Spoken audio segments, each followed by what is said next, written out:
I'm going to fit these two lights to this location over here and the same on that side. I'm going to put them this side as opposed to the inside because I think that's going to look better. I've got to take these out, that out, this bit just pops out, and then I put it all back together as one with the lights there, run the cable down under here, under this part here, and then nice and tidy in here is the hope. And I'm going to link into this wiring loom that's left for us. It was taped down here somewhere, which I've just managed to fiddle it out and free him up a bit. I've already got lights attached here through the 40 amp cable. That's auxiliary switch 1 there. That's auxiliary switch 2. And the ARB lights here have gone to town. You know, it's got all of these separate fuses for each one. We can dim the lights here as well, which is quite nice.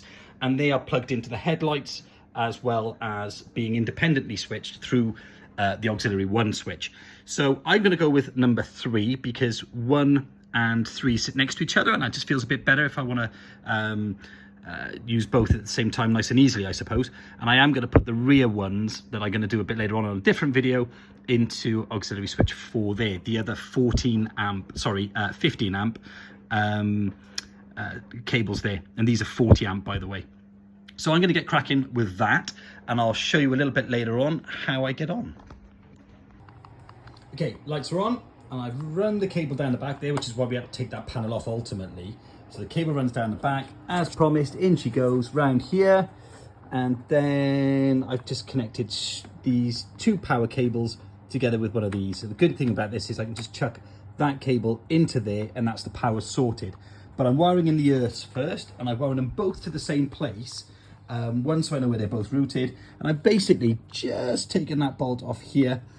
I've put a loop onto here, and the same one over there, because I've run the other neutral back, and I've done the same here. Look, I've run it under there, up under here, and back to that little space there. So all I've got to do is put those 2 onto there, put the bolt back on, and then wire it into those 2 over there, and that's it. That's all it should need to be done.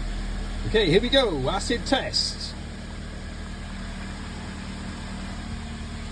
That looks like a win. That's it, whole job took me about half an hour. There they go. I've programmed them in on the infotainment system to be on ignition, on battery, and to recall last state. So happy days, here we go. What do you think? Look all right?